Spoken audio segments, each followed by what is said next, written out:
welcome in. It is episode 42 of the SquadCast, getting off the ground. Let's get Kraken, Max. Release the Kraken, as is said in the middle of our set.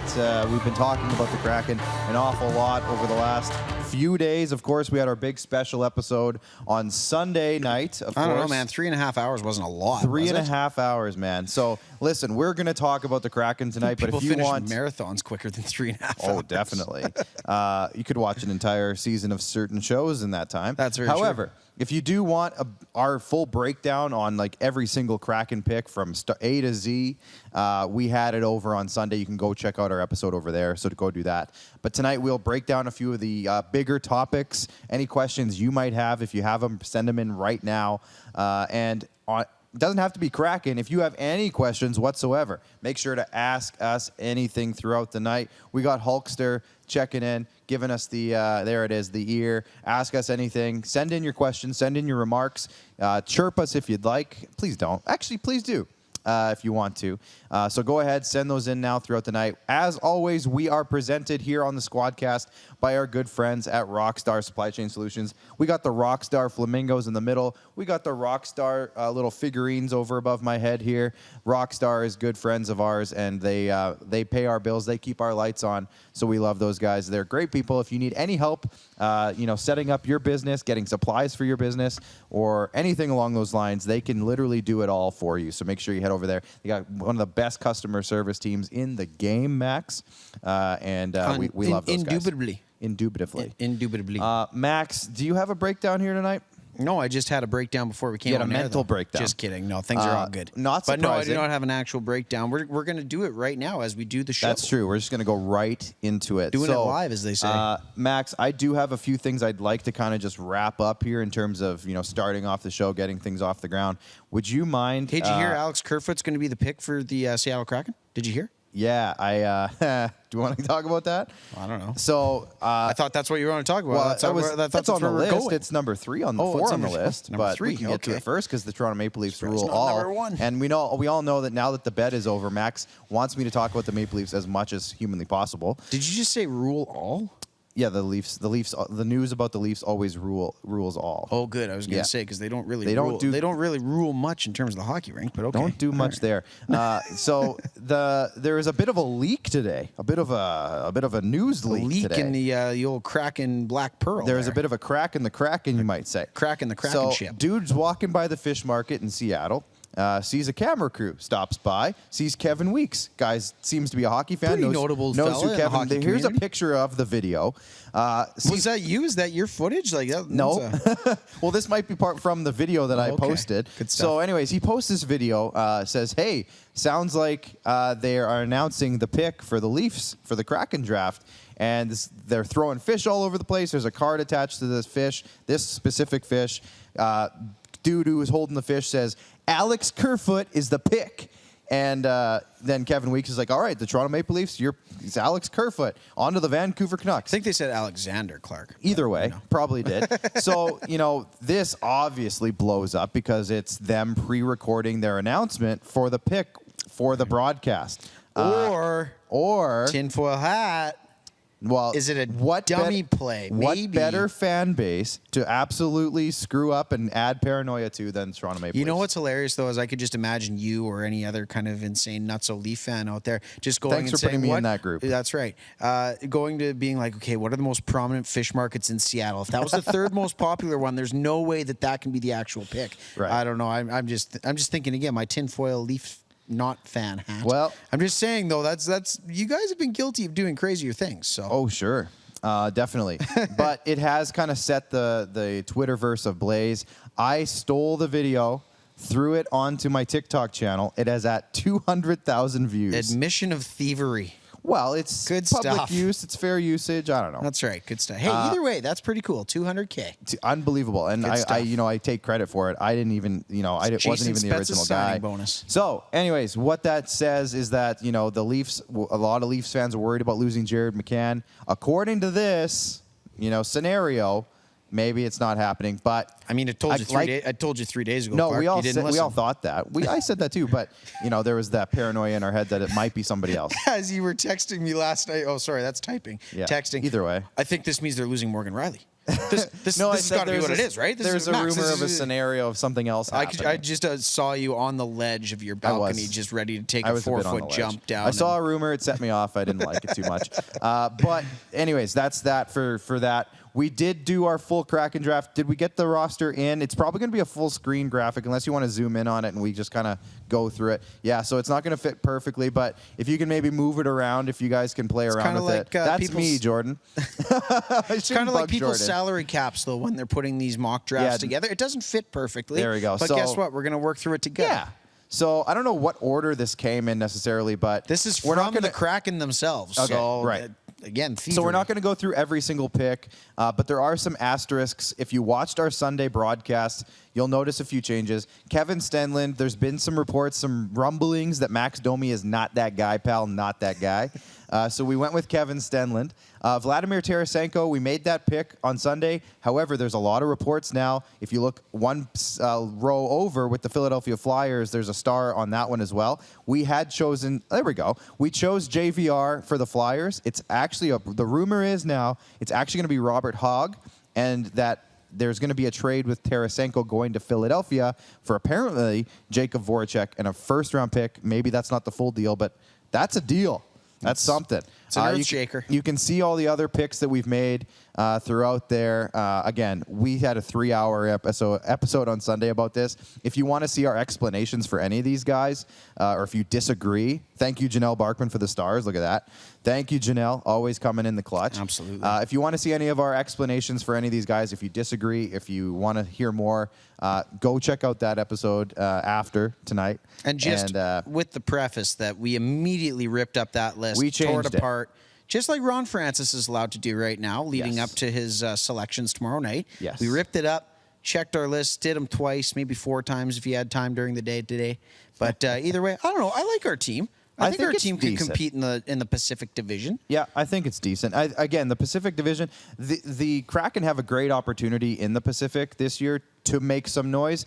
I don't know what direction. We still haven't quite gotten a good, what do they want this year? Do they want to have a low cap hit? Do they want to push the cap and go for it? Do they want to get a bunch of stars? Do they want to get a bunch of younger guys or maybe older guys to kind of just fill the roster for a while? Mm-hmm. We don't really know. I don't even know if a ton of people really know. But we'll get a good suggestion of that on Wednesday. And I think the direction that we also have to take note of again is this is not the Vegas Golden Knights. This is going to be a bit of a different direction. The GMs are a little bit smarter, a little bit wiser now. I hear there's some deals in the hopper anyways as to what's going to be happening. We already alluded to the Tarasenko one, but don't expect the Seattle Kraken to follow the exact same model as the Vegas Golden Knights. It's a different management group, different ownership group altogether. But either way, it is making for a lot of fun headlines. And I put out a tweet last night saying that we don't know what's fact or fiction in the NHL, and we love it. It's awesome absolutely. right now. This is great. Yeah, you nailed that one. NBA-style offseason. Yeah, you nailed that one, Max. Absolutely. So let's move on here a little bit.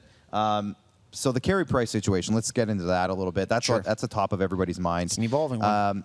Apparently, so he was exposed. Obviously, that's everyone at this point should know that. If you don't, waived his no trade to be exposed. Do you have a cell phone with Twitter on it? Do you have anything? Carey Price got exposed. So there's health rumors coming out now that he's not going to play next year, and there's everyone's talking about how high his salary is and all this stuff. The marketing move behind adding a Carey Price to a Seattle where he played his junior hockey, he's from near that area. He's wife a franchise is from near that goaltender. Area. His wife is from that area. He's a franchise goaltender. He's a Hall of Famer. He's won an Olympic gold or more than one international gold, I'll say. He's never gotten that Stanley Cup. However, instant credibility if you add a guy like Carey Price to your roster. I think we can all agree. But now there's all this medical stuff going around. And apparently he's flying to New York, and tomorrow morning, this is the latest, tomorrow morning he's getting a big exam.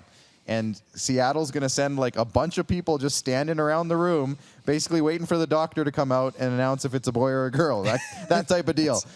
So they're going to say, okay, is he healthy or not? And then I guess, because his contract is so huge, he would literally shift the entire draft. I guess they're going to make the call on how they approach the draft tomorrow morning. So as we said, they don't even know what direction they're going yet because they're waiting on Carey Price, and I think they're seriously considering it. Yeah, and if there is a guy to wait on, it is Carey Price, right? Yes. We talk about the contract, right? It's the old Roberto Luongo from 5-6 years ago. My contract sucks. Well, a little bit of a different scenario there, but there is a lot of money to obtain there if you are the Seattle Kraken. And do you want to absorb 12, 13% of your initial cap hit from day one on an aging goaltender? I know that a lot of people, myself included, are throwing out the Marc-Andre Fleury comparable about how that could be the guy to kickstart your franchise. Well, after doing a little bit more reading, after doing a little bit more analysis, as I make that proclamation, as it were, Marc-Andre Fleury hasn't quite dealt with the health issues that Carey Price has. And at the same time there, too, it's, again, is this just a big game of chicken from Marc Bergevin and co. in Montreal saying,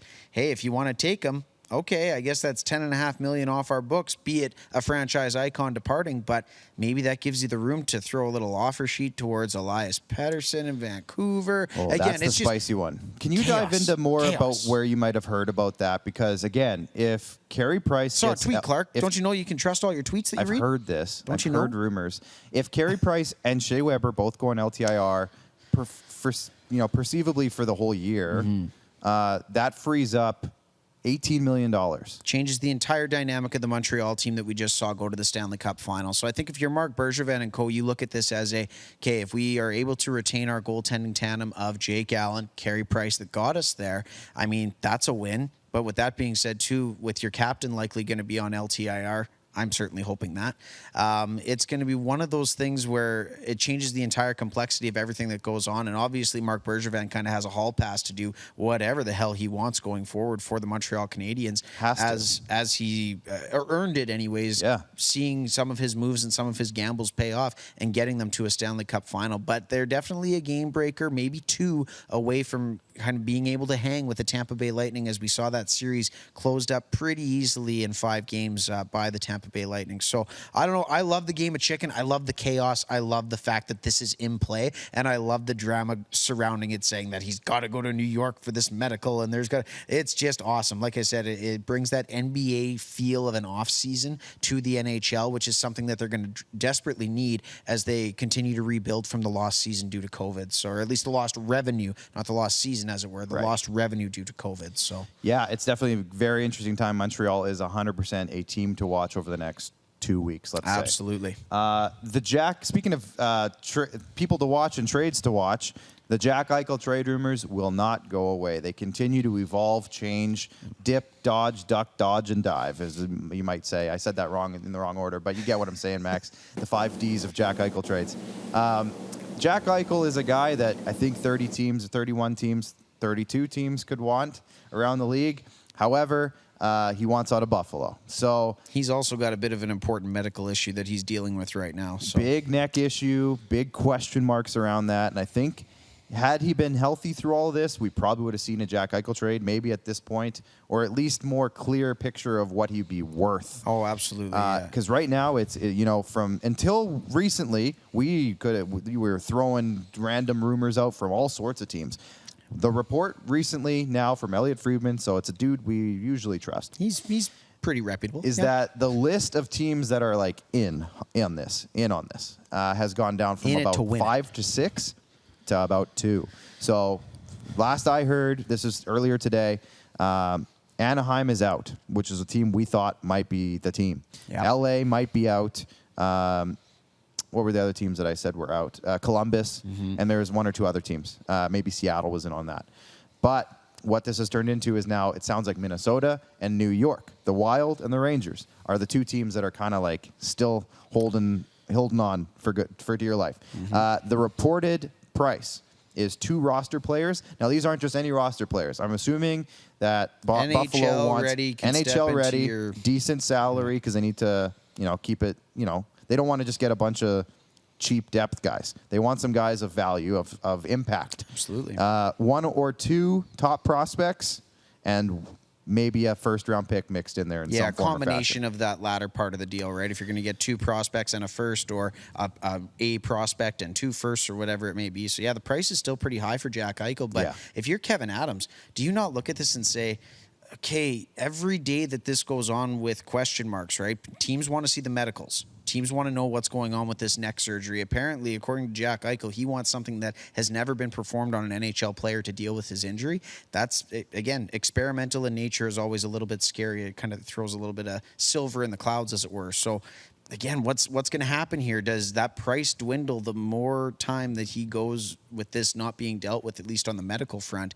Again, teams are smart. They know what he's worth. But for Kevin Adams, to me, it's that value's just dropping a little bit as more players become available. And we thought, Max, just to build on that, we thought that, a team like Anaheim or Seattle, maybe Seattle's in a different boat, but a team like Anaheim, who has a 3rd overall pick, that might be a really big piece of this trade. And absolutely, according to a few different reports, it might not be happening. So keep your eye on Jack Eichel on draft weekend, which is coming up this weekend. Obviously, the Kraken draft, we'll see. I don't think we'll see a ton of outside trades because there's a trade freeze. So we'll see how that all shakes down. Things will be moving. Things will be shaking. Yes, Chris Driedger. Driedger. We got to figure that out eventually. I like Driedger. Maybe Sam knows. Maybe Sam Cosentino Sam just can logged help us in. out with the Sam, pronunciation. if you can give us a report on how to pronounce Chris Driedger's last name correctly. I think it's Driedger. Driedger? I'm going Driedger. Okay. Well, we'll ask Sam. He'll know.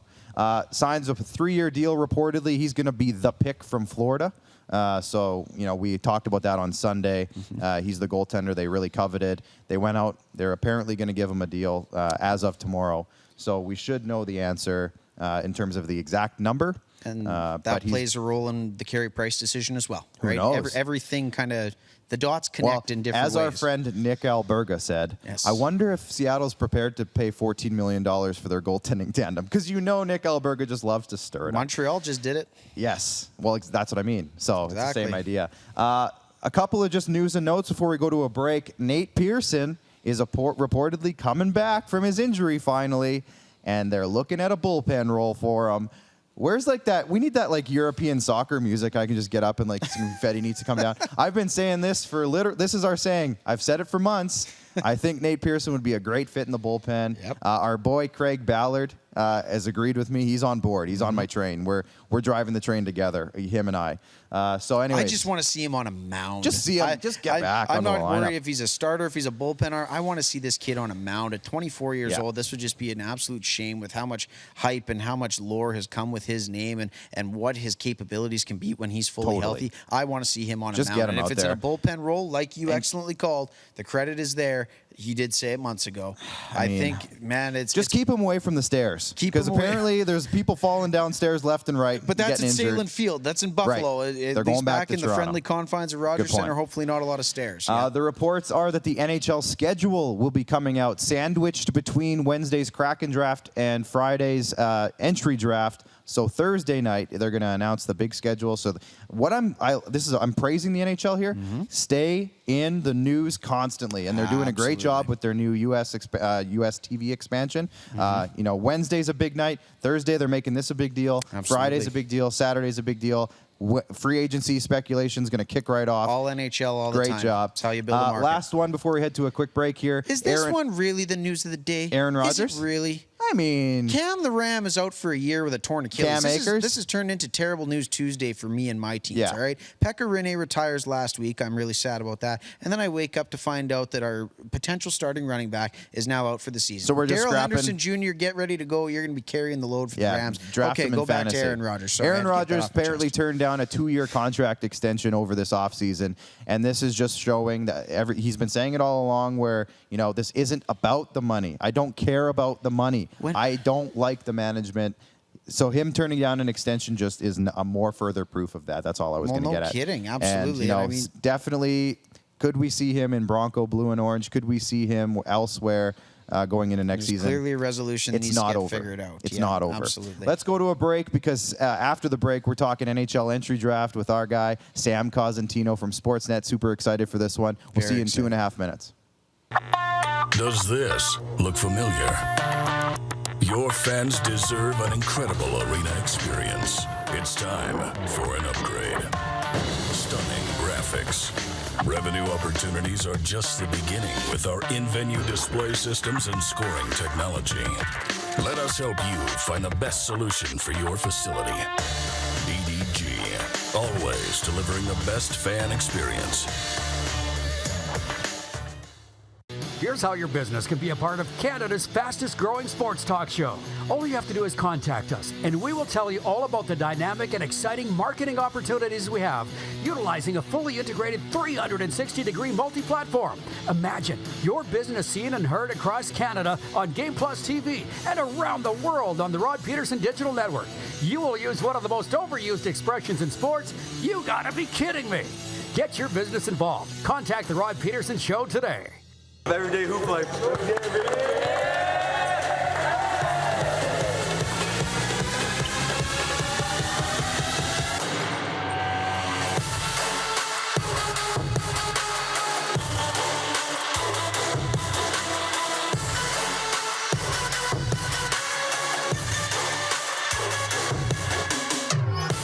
Is it time to take your event online? Bring it to IKS Live. We've got a fully customized virtual event platform with remote guest support for your next fundraiser, talk show, conference, performance, and more.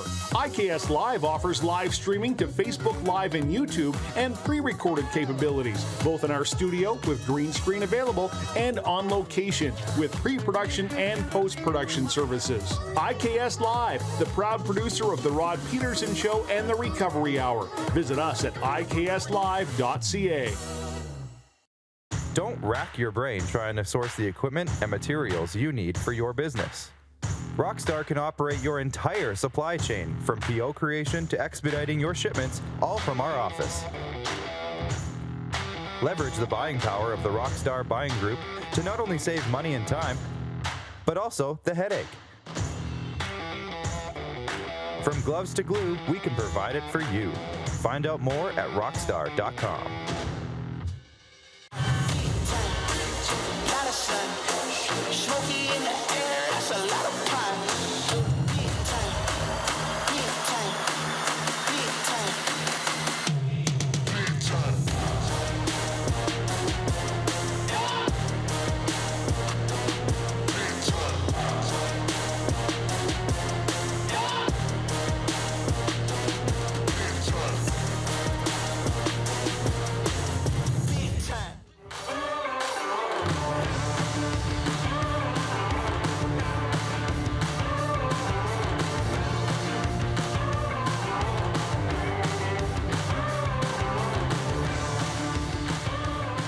All right, welcome back. We are going to be heading out on the IKS Media video chat line in just seconds here. Clark here, Max over here. We are getting into it. It is a glorious week in the hockey world. As we always say, it's the most wonderful time of the year for some people. And one of those people who's probably more excited than most is none other than Sportsnet's NHL draft guru, Sam Cosentino. Sam, first off, can you hear me okay? I can hear you good now. Drieger is the way it's pronounced, so we got 2 check marks going. Fantastic. We Good got stuff. It. Good. Sam, again, it is one of the most wonderful times of the year. This is probably one of the weeks you have circled on every calendar you've ever bought. Can you just first off go into the excitement surrounding this week for you, let alone everybody else? Yeah, it's huge. I mean, not only do we have how random I think this draft is going to be, but then you have that added layer of the expansion draft and how that may alter what we see Friday night and more likely Saturday with, I think, picks and some players moving here. So that extra wrinkle also adds to the excitement of it. I'll be sitting back watching it at the hotel tomorrow in preparation for our show Friday, which, again, I feel is going to be pretty wild after about the first 10 or 12 picks. No kidding, Sam. And you know what? Obviously, the last time we saw expansion in this league, we didn't have a global pandemic to deal with. So coming into this one, I know that it's been a bit of a to-do anyways for NHL scouts and how they've prepared this year. But for yourself personally and how you've had to do your job being Sportsnet's NHL draft guru, how has this year really impacted, I guess, your preparation for the draft? Has it been good to be studying videos? Do you miss the rink? I'm just wondering how your year leading up to this week has been and what the preparation's been like for you. Well, too much video and TV, that's for sure. I mean, I don't mind watching some of that stuff, but that was the only way that was afforded to me. And when you look at, trying to get to the under 18s, that never quite worked itself out. I came up with a plan. Sportsnet didn't feel it was safe for me to travel. So, I was at home watching as much as possible, trying to cut some video in preparation for the draft. And it worked out pretty good, actually. So But it's always just better to be at the rink. You can see so much more at the rink. You can see body language. You can see a guy going down the hallway if he gets banged up or injured. You can get to see practices and do things that you just can't see, in a video screen. So it's been challenging, no doubt. It's forced me to lean on my network a little bit more. I enjoy that part of it, having more and more conversations with guys about stuff. And that part has been the enjoyable part of the preparation for sure. Sam, we've seen some teams already taking an approach to this draft. You said how random it is. It seems like the draft rankings change on a weekly basis almost over the last couple of months. But we've seen some teams trading out of this draft largely. The Toronto Maple Leafs come to mind as one. They only have three picks. I think their first pick's in the third round. So is this a draft you foresee maybe more of this happening? Teams maybe trying to look to maybe trade out of this or trade down, maybe to just acquire more lottery chances, if you will? Or is this a team where some teams might try to take advantage and move up a little bit or move into the draft? Well, I think there's really two schools of thoughts out there. There are teams that are saying, hey, give us more darts at this dartboard, because we do feel that there's going to be some gems unearthed as a result of some of the uncertainty. And then you have teams that are saying, well, we're more conservative. We like the certainty. Let's defer those picks to down the road when we get an opportunity to get our eyeballs on these players as much as possible. And the expectation is that's going to happen as early as the start of the 21-22 season. And so I think you will see some action for sure. But again, the way I look at it is if you're a team that's sitting outside of 12, you're going to be yearning to get inside the top 10. So teams that I think are sitting inside the top 10 know it. They're going to exact a big price if a team wants to get up into that range. And I think that might be difficult. Where I think you will see some movement is from 15 and beyond. I think some trade back scenarios will present themselves because it's such a broadband list. It's such a wide list of guys who are in really similar categories based on some of that uncertainty and the fewer games played scenario. I do think you'll see some of that. So we've seen Owen Power's name come up a lot in recent weeks. Let's just cut right to the rankings here. He's the guy who always sits at the top of the list, but there's a lot of names below him that keep shifting around. And, there's a lot of names too, Sam, that I think you'd agree. There's been a lot of number ones prior to Owen Power kind of taking over, and they've bounced around now. Atu Rati comes to mind. He was like the first one of this draft who was way up high, and now he's not quite there. As we sit here Tuesday night, draft is on Friday. Are we still thinking Owen Power is going to be number one? Or is something going to present itself that maybe changes that? I don't see anything happen unless you kind of get a blockbuster with what you guys were talking about earlier with Eichel, and it involves the first-round pick, and it's some crazy blockbuster trade that Kevin Adams is able to pull off. I don't see that happening, and I do believe Power is that guy. I think he cemented himself as the number one guy at the Men's Worlds when Canada won a gold medal, and how much of a role he was playing in that by the time we got to the end of the tournament compared to where he started. So I think that's preordained that Power is going to be the guy. So we see now Seattle making their first ever franchise pick. Vegas, in their first year, had 3 picks. None of those players are on the team anymore. So what do you think Seattle's looking for with this pick? Do you think they're looking for a franchise cornerstone, or are they looking for future trade fodder here? No, the way I look at it is it's going to be a cornerstone guy. I think Vegas, with the 6th overall pick, took Cody Glass. He was obviously recently traded. I think they had 13, which was Suzuki, and I think 18 at Brandstrom. So Seattle has the good fortune of picking a little higher than where Vegas had its first pick. But there's 2 ideas behind this.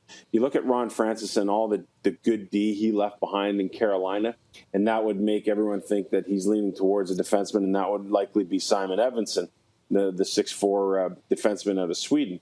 The other school of thought is you get a guy like Matty Beniers, you address the center ice position. He's probably a 2C, but a guy who's really responsible. I think fans are going to really gravitate towards his work ethic. He's already got a pretty good history with the U.S. at the World Juniors, with the U.S. at the Men's World Championships, and pretty well publicized rookie year at the University of Michigan. So at this point, still trying to dig and see which way Seattle is leaning, but I would have to say that we're looking at one of those 2 players.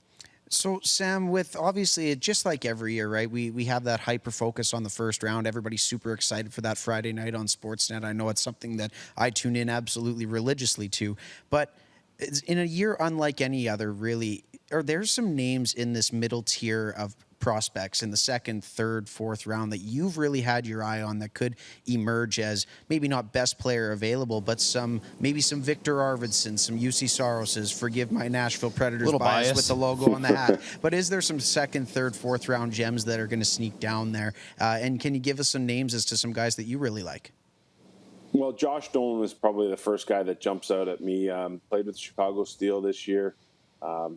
Had really good numbers playing on their top line with the league's leading scorer, Deshaun Farrell. But of course, he's the son of Shane, but a guy who went through the draft last year. So it's kind of odd to see a re-entry player making the kind of waves that Josh Dolan has made here recently. He's had a big growth spurt over the last couple of years. The point production obviously went up, by exponentially this year with the Chicago Steel and on a really good team. So he's one guy that probably, projects to be somewhere in that early second round and maybe sneaks into the very bottom half, the very bottom part of round number one. So he'd be one guy I'd be looking at too. Benjamin Goudreau is, he's the goaltender that Canada won at the under-18s. He's, again, another candidate maybe at the end of the first, but more likely, the first goalie to go in round number two and probably inside a 40 pick there. But you have a guy that is just talking recently to Brad Lauer, the head coach of the Edmonton Oil Kings. Carson Latimer is a guy who started to make some strides. Josh Bloom is a name I heard, plays with the Saginaw Spirit, who again is one of those guys that scouts hadn't seen. Had a big growth spurt. He's now up over 6'2" from when they last saw him a year and a half ago. He was at 5'11". His skating has improved immensely. So here are some of the guys that really people just don't really have any clue about. I think Chandler Romeo is a defenseman, played in Junior B last year. He's a Hamilton Bulldogs third-round pick, but a 6'4" D that skates really well. So you're looking at some guys there that either didn't get a chance to play at Major Junior at 16. You're looking at guys that have had growth spurts. That's kind of the big thing that's elevated some of these players. And you're looking at people who just have progressed naturally to be able to get to the point where now, a year ago, they weren't even being considered as a draft, and now they are. So it's been fun to watch that part of it and see how some of these players have grown and gotten to this point, especially in Ontario where we didn't get to see any games. Just a quick break from the hockey talk here. We have one of our viewers chiming in. Janelle Barkman. I don't know if the name rings a bell to you, Sam. She says, I attended a Fleetwood Mac concert with Sam. Poor guy had to put up Poor guy had to put up with all my singing. Super great commentator, awesome guy. Always love his wisdom. So there's Janelle for you. Shout the blast from the past. Yeah, exactly. Saskatoon. So that was before the Memorial Cup in Saskatoon in 2013, and it just happened to be kind of the last thing that was going on there before the Cup started. And the Blades people were nice enough to be able to get me tickets, and yep, we had to listen to Janelle, which it was an awesome time, and I appreciate the kind words for sure. We have to put up with Janelle every week. No, Janelle, we love you. We kid. Now, another one of our viewers, his name's Chad. His cousin, you might know the name, Corson Ceulemans. He plays for the Brook Bandits. Yeah. Now, we've seen, I'd love to get your thoughts on this in terms of maybe his pick range, what we're looking at here for I'm assuming first round, maybe. I don't think he'll get out of the first round, but we've seen a surge of Junior A players, and I worked in the SJHL. We played the Brooks Bandits in the 2016 Western Canada Cup. I saw Cale Makar firsthand when he was 16. So we've seen this surge of these types of guys coming along, getting the eye of Hockey Canada for international tournaments. What do you think of Corson, and maybe what are we looking at maybe as a comparison or a pick range for him? Probably in that 15 to 25 range. What happens is when you look at the high-end D in this draft class, they're probably all likely to go inside of the top 10, and that would be the names that we've talked about. Owen Power at number 1, Simon Edmondson at 2 or 3. Then you get into Luke Hughes' potential at number 4 to New Jersey, and then you get into Brant Clark, who's become a little bit of a wild card and a topic of conversation lately. After that, you get into your next tier of defensemen, which would include Corson and would include Carson Lambos. of the Winnipeg Ice. So those are the next two big D. And that position is always coveted. It's hard to draft and develop. They're really expensive on the free agent market. And as a result of being in that next tier, maybe they do get elevated a little bit from what might be in a normal course of things, being down a little further. But, the AJHL, obviously, Cale Makar has really made a name for himself there. You think back to the BCHL with guys like Jost and, Dennis Chalowski and Kent Johnson, who was there 2 years ago, now at the University of Michigan. He was 101 points and their best forward in the BCHL. So, some of those tier loops have really come along and attracted players, especially those that want to go to school.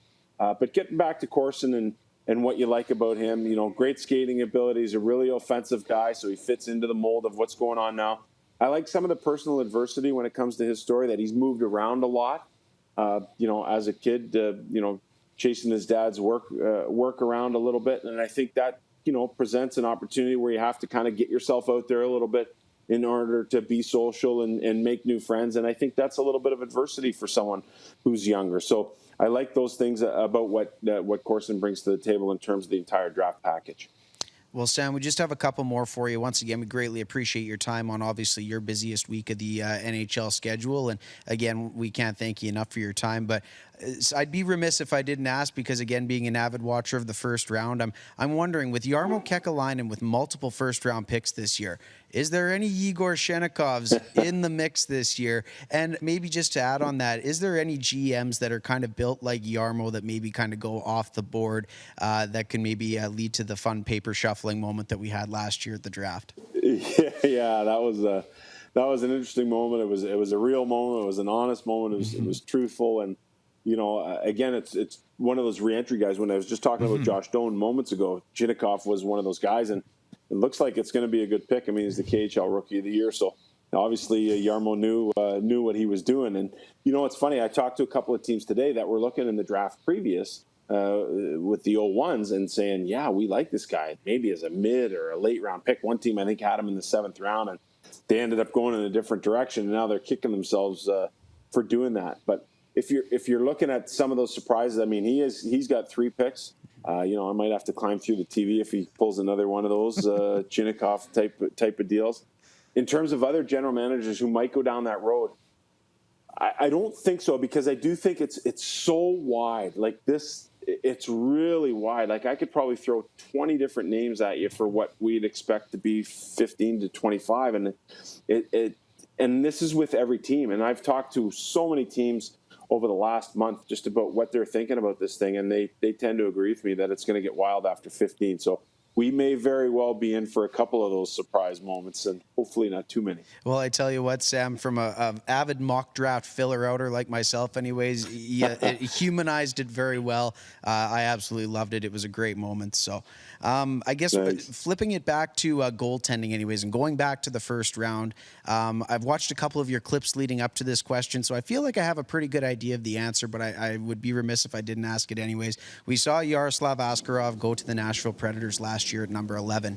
There's a couple of highly touted guys out there this year, obviously, Jesper Wallstedt and Sebastian Kosa.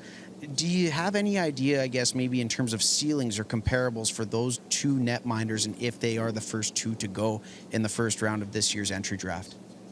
Well, it really looks that way. I'd say both are cement guys, and it's interesting because I think they come into play as early as number 6 with Detroit. Steve Yzerman's had 33 picks over the last couple of years. They went D-heavy 2 years ago. They got their guy in Raymond at number 4 last year. So I think he comes into play, especially with Steve Yzerman having 2 first-round picks. Pardon me. And I think if they let the goalie go by at 6, you probably don't get the guy, further down. I think they're at 28 after that. So that presents an interesting scenario. And usually when you see one go, the next guy is going pretty quick after that. Now, there's been a big groundswell here for Sebastian Kosa, and likely because of his size at 6'6". So you're thinking about a guy who's Ben Bishop type, back into his prime. But I spoke to Brad Lauer just a couple hours ago, actually, and we got talking about Kosa and some of the challenges he's faced being from Fort McMurray with the fires and the flood, but then really focusing in and maturing in terms of his hockey, his preparation, his nutrition, And really, it's happened over a short period of time for him. He ended up stealing a net from a couple veterans in year number 1. He ended up relinquishing that net a little bit in year number 2 when Beck Warm was acquired. Those two created a great relationship. Warm elevated Kosa in terms of his preparation and his ability to really treat the game in a professional manner. And as a result, Kosa's a much better goalie for it. Just look at the numbers he had in that short season this year. So now we look at Wallstedt and we're saying, wow, here's the guy who's kind of been pegged as that number 1 goalie. Yeah, World Junior experience for under 21 goalies, the second most tenured guy in the SHL, I think, with 21 or 22 games played. So you like the fact that he already has that pro experience. You like his calmness, his ability to forget a bad goal. He interviewed extremely well, not just with us on TV, but what I'm hearing from other clubs as well. So when you're looking at those two guys, is it going to be an Askarov type number 11 going to your team, Max, in Nashville, or does the guy enter the fray a little bit earlier? I never like taking goalies in the first round, but I'm giving teams a hall pass with those two guys this year. When it comes to ceiling for Wallstedt, oh boy, I don't know. Are we looking at a Markstrom maybe type of guy? But again, this is all going to play out. And for those guys, it usually takes 3 to 5 years anyway. So absolutely, it'll be a while. So that'll do it in terms of questions, Sam. If you don't mind, I'm just going to rapid fire a few names at you just for some quick maybe comparables or analysis. It's going to be guys that we aren't going to hear right away in the draft conversations. So first up, he's been in our studio, son of Mike, Cole Sillinger. Yeah, awesome. He interviewed so well. He's in great physical condition. He's the USHL Rookie of the Year. He proved that he could score goals as a 16-year-old in Medicine Hat. He proved that he can go to an older league in kind of a strange situation, jumped on that opportunity early, proved that he could score goals against that competition as well. Was unfortunate for Cole that he didn't get a chance to play at the under-18s. I would have loved to have seen him perform there.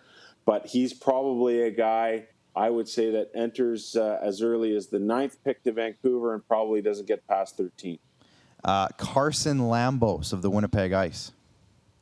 Yeah, so here's a guy at 16 years old, was matched up against the opposition's best, had some pretty good tutelage from some veteran teammates. But at 16 years old, he played in every situation imaginable. And at that point, he looked to be a top 10 pick. So this year starts, he ends up going over to Finland. He plays in 3 different levels at Finland. You can imagine how challenging it must be when, you worry about the health concerns, you worry about going to a new country, new ice surface where the angles are a little bit different for defensemen. And he played okay. He didn't excel over there like many thought he might. Then he comes back, he gets into 2 games with Winnipeg and then says, hey, man, I can't do this anymore. Really short shifts. It's found out that he's got a heart issue. An ablation procedure was performed on him. It looks like he's healed 100% from that.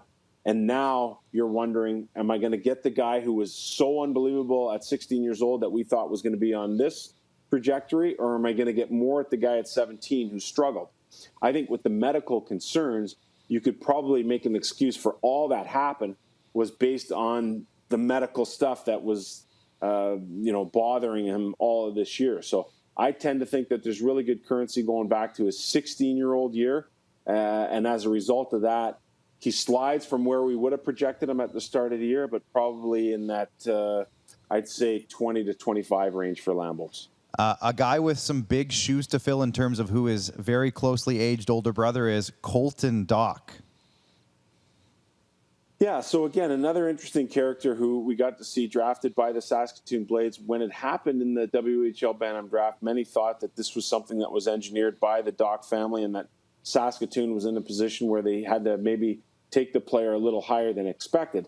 And here we are 2 years later saying, maybe that wasn't the case after all, that Dock was actually a good player in his own right. So he's got wonderful footsteps to follow. I think they're Dad Dale, I believe his name, if that's correct, is a guy who's kind of bred these guys from the moment they were growing up in Fort Saskatchewan and having to play against older competition, but done so with purpose in order to create better competition to make both of those players better. So you have a nice blueprint in front of you with Kirby and the success he had in his rookie year with the Chicago Blackhawks.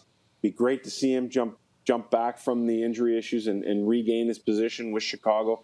And now you're looking at Colton, the 6'4" guy, can be a pain in the rear end. He skates really well. He's got some decent hands. And so when I project Colton Dock, he's probably in that 45 to 60 range, somewhere in the middle stages of round 2.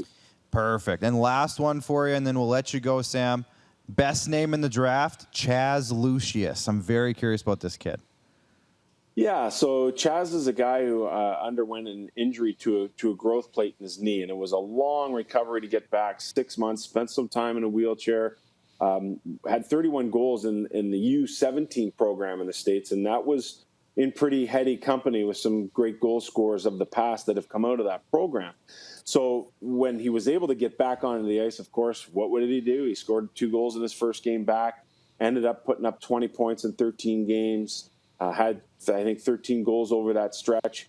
But unfortunately for him, kind of like Cole Sillinger, didn't get the opportunity because he was ill and couldn't perform at the under-18s. And I thought that would have been the perfect springboard to a guy who would vault himself inside the top 10. Now, because some teams have some concerns about the long-term ramifications of what that injury might be, he probably slides into that, I'd say 13 to 18 range. Love it. Sam, thank you so much. As Max said just a minute ago, we know how busy you are, so taking some time out for us, it means a lot for us. Thank you so much. Good luck this weekend, and we will be watching. So we'll be keeping an eye on the shuffles and all that kind of stuff. Thanks a ton for your time, Sam. We'll talk to you again soon, Sam. Okay, Clark, Max, thanks a lot for having me on, guys. Take care. Right. Take care. That, of course, is Sportsnet's NHL draft guru, all-around great dude, Sam Cosentino. I just got to say that, again, like I said, I'm not kidding when I say that I watch the draft first round religiously every year. It's in jeopardy this year, going to be traveling a little bit for a very, very Come good on, friend. Max. But with that being said, we have the technology, but I just got to say that was one of the coolest moments of this show. Yes. Sam Cosentino, the week of the draft. That was awesome. So thank you to Sam. Thank you for the booking. That was fantastic. Huge for Sam. Thank you, Sam. Of course, our guests are always brought to you by IKS Media. IKS Media is your premier destination for event planning, live broadcast, entertainment, video screens, and so much more. Visit iksmedia.ca today to figure out how they can make your event the hottest ticket in town. Should we break? I guess we should go to a break. I guess we should probably go to a break. When we come back, I believe... Where is he? Our friend Andrew Gottsleek from Hoop Play should be coming. Possibly. If not, we'll do a Bluebird block. How about that? Heck yeah. So either way, we're going to come back with more action for you right after the break. Does this look familiar? Your fans deserve an incredible arena experience. It's time for an upgrade. Stunning graphics. Revenue opportunities are just the beginning with our in-venue display systems and scoring technology. Let us help you find the best solution for your facility. DDG, always delivering the best fan experience. Here's how your business can be a part of Canada's fastest growing sports talk show. All you have to do is contact us, and we will tell you all about the dynamic and exciting marketing opportunities we have, utilizing a fully integrated 360-degree multi-platform. Imagine your business seen and heard across Canada on Game Plus TV and around the world on the Rod Peterson Digital Network. You will use one of the most overused expressions in sports. You gotta be kidding me. Get your business involved. Contact the Rod Peterson Show today. Everyday hoop life.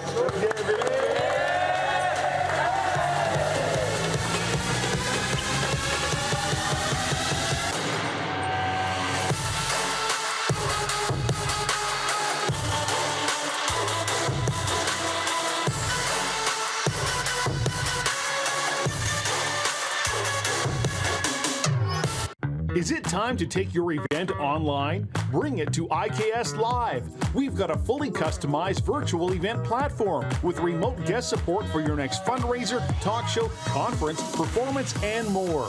IKS Live offers live streaming to Facebook Live and YouTube and pre-recorded capabilities, both in our studio with green screen available and on location with pre-production and post-production services. IKS Live, the proud producer of The Rod Peterson Show and The Recovery Hour. Visit us at ikslive.ca.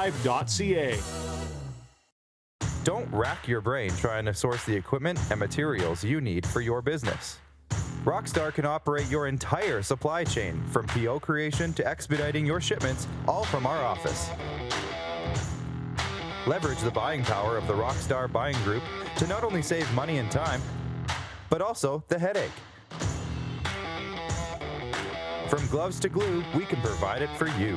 Find out more at rockstar.com.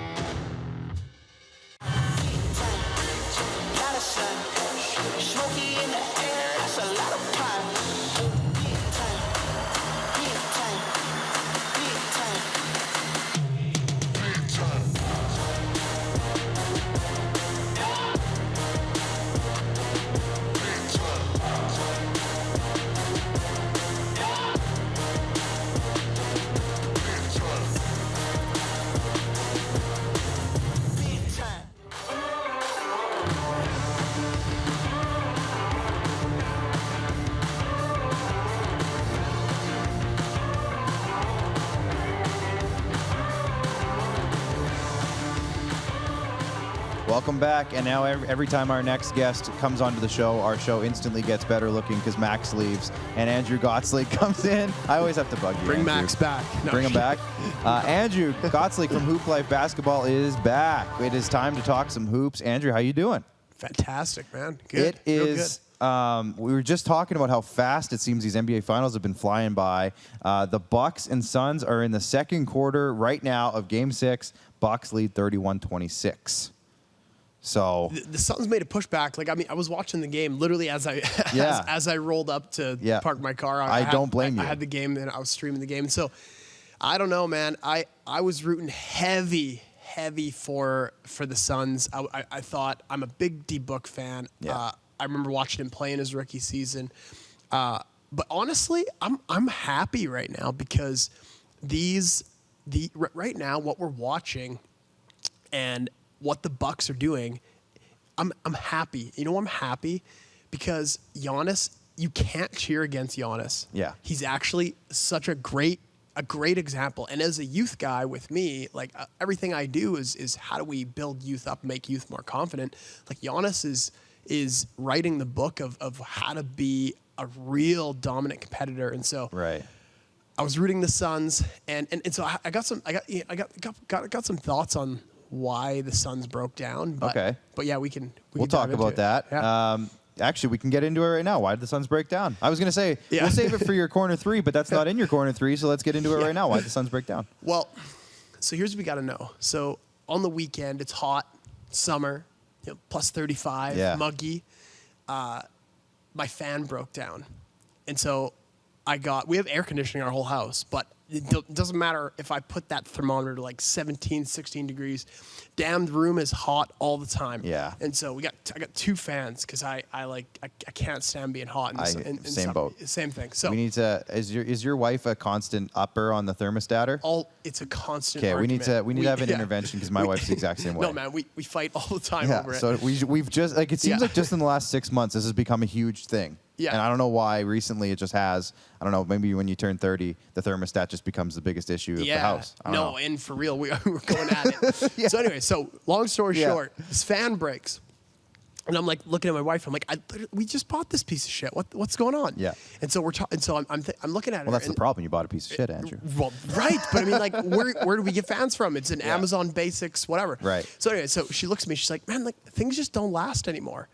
And then I thought about it, and I was like, this is exactly like the Suns, like a lot of the teams we have now, and I'll tell you why. What lasts? So let's go back to the fan. What fans last? Is it the fan you get from Walmart or Amazon or this plastic hunk of shit that doesn't work? They don't last. The fans that last is the one in my parents' basement that they bought in 1988, and it still works. The fan, and that fan, I grew up with it. It still works. And meanwhile, I've gone through 3-4 fans. And so here's the analogy to the Suns. The Suns came into this series. Trust me, the fan I had looked way better than the one in my parents' basement. Yeah. The one in my parents' basement was 5 times as heavy. It didn't look as nice. You're looking at it, you're thinking like, really? That thing is gonna like sit in my room and keep me cool? Well, guess what? What the Bucks were is they weren't as drippy. They didn't hit as many threes. They weren't as finesse of a team. They were old school basketball. Yeah. PJ Tucker, Giannis, Drew Holiday. These guys are old school guys. They play rough and tough old school basketball.